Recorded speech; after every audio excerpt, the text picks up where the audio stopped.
welcome to our channel and welcome to Kolkata, the city of joy. How does it feel to be here in Kolkata today? I mean, I've been to Kolkata a couple times, but this time is even more special because we're here for Bharati Vidya Bhavan's Udan, a very special concert. And what a stellar lineup, and for me to be a part of it, it feels amazing. Yeah.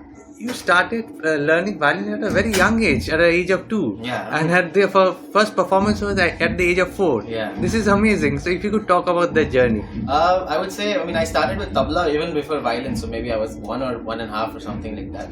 And then I continued tabla for a little while as to accompany Baba in Teen Tal and Bhajan, Thekas and stuff like that as a kid. But looking at my father, Pandit Milind Raikar ji, I grew up, I was watching him, I was, see him practice and stuff like that. So it kind of got me a little excited about violin in general. And I remember holding the violin in the very, I remember mom telling me that I was holding the violin in the very right position from the very first day. So for me it was a little, obvious that I would pick violin in other words. But here's me, because of my father's experience in Western music and stuff like that, I could really, get along all genres of music in that way. But getting strict talim of Hindustani music from my father, Pandit Milind Raikar ji, who got his talim from Pandit D.K. Dadar ji, Kishori Amonkar ji, and I also learned, a lot of Agra, Gwalior from Pandit Arun Kashalkar ji, little Carnatic from Dr. Subramaniam ji. So all of these, this has been my, journey that way in terms of music. And then after I started touring, I started also doing a lot of, jazz and cross fusion and stuff like that. So that's pretty much my musical journey. Yeah. Regarding your dad, you went had that tour called Legacy Tour with your dad. Right. So if you could talk about that experience. That was my very first US tour or international tour. That was way back in 2016. And I remember before that tour, my father told me that I will only, you are not fit for, touring yet, and you have to practice very hard, and you should be able to play every, 10 rags of every prahar, or every, morning, afternoon, evening, night, late night. So I wasn't prepared before that. In 2016, I passed my 10th grade. So, back then, he told me that, yes, now you're pretty prepared and I might take you to the US in 2016. So I toured with him in 2016 on a, duet tour in 2016 and 2018. And there was so much to learn from him. People in America loved him. They still love him. And they gave me the same amount of love, the same amount of respect. Just an honor. And after that, of course, I've been touring US and other places by myself as well. Talking about this journey of yours, if I ask you to look back, and which has been the most memorable performance for you? Memorable performance. The one that happened last year, actually. I played for this very prestigious festival in LA, Los Angeles, called Festival of Tabla. I was playing just before Pandit Swapan Chaudhary ji, and it was a very huge auditorium, about 2,000-3,000 people, and I played Rag Jhinjhoti, and after the concert, actually, I got a standing ovation for more than, I guess, 8 or 10 minutes. And I was a little overwhelmed in a very good way, where I didn't know how to process it. I was a little emotional. And the audience had all great masters, Pandit Arvind ji, Swapan ji was there in the backstage, and great musicians as well. So that probably was one of my very memorable performances. Some performances when I was playing with my father, I remember one concert in Pune back in 2019 or 18, where I played with him. Baba played Kaushik Kannada for more than 1.5 hours, just one rag in Vilambit, and he just ended it there, and the audience was crying. I was a little emotional on stage. So these are the two concerts I would like to mention if you ask this question. Do you always mention about your dad, and obviously your dad plays an important role in your life. If I ask you, any beyond music, any life lessons you have learned from him?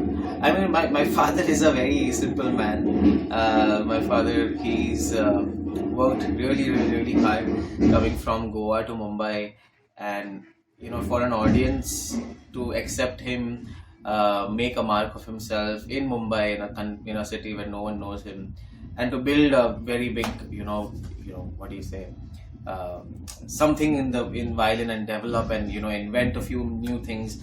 It's kind of very inspiring to see his dedication and determination towards music in general, or towards life as well, because he wakes up really early in the morning, gets up, goes to walk, he's very disciplined that way, pretty like very disciplined than I am. So I kind of think that I there's so much more to learn from him other than just music. But yeah, this is one of the very reasons. And he's उनका बचपन का भी मुझे पता है that he used to not a mischievous boy. So he used to be very straight, simple, good with others. No bad habits such as drinking or smoking or something like that. So for me, I grew up with sanskars like these. And these are other things I probably also learned from him, or I still should be learning. Beyond the violin, you also have a love for playing different instruments. For instance, keyboard, even like Guitar. accordion. That's very interesting. If you could talk about love for your different. My love for, I think the instrument I love the most after violin, that I don't play is other than saxophone, but the instruments that I play is guitar, keyboard. So guitar I really love because I compose a lot of music on the guitar or with the reference of guitar in jazz stuff and stuff like that. But accordion, I think my father wanted me to play because my uncle used to play, but I didn't learn a lot of instruments because for the sake of learning. It just came up on my way while I was learning violin. And my father really thinks that I think that if you learn the violin, because it's a fretless instrument, all the other instruments kind of become really easy to play. So I think that was the reason I kind of picked a few things by myself. My father was a very famous bass guitarist even before he became a Indian classical violinist.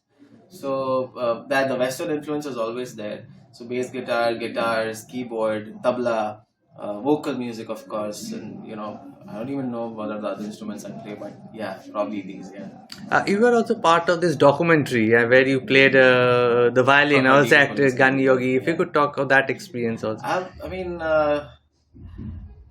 They wanted someone who could sing and play and who looked very alike Pandit D.V. Paluskar ji. So I think I was the fittest role they found, and they required me to shave my head because I was at that phase where he was getting his thread ceremony going on. So I think everything just worked out really well for them. I was the right pick who also played violin and sing, and I think that's just one experience I remember.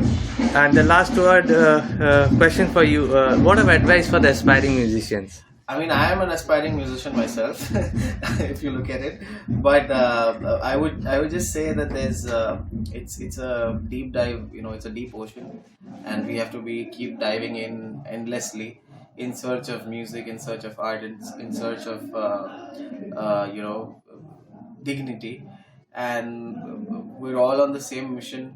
No one's bigger than each other, so just keep focusing on your music, keep focusing on your riyaz. And in today's world, I would say there's a lot of distractions. If you look back 20 years minus, there weren't as much. Today there are. So I just hope that you guys make the right amount of time equally. I know you're not going to stop using Instagram and stuff like that, but if you could just manage your time well, give your right time for practice and for your other studies and stuff like that, I think you will find your way out, and just keep trusting the process. Yeah. Thank you for this wonderful Thank you so interview. much. Such a pleasure.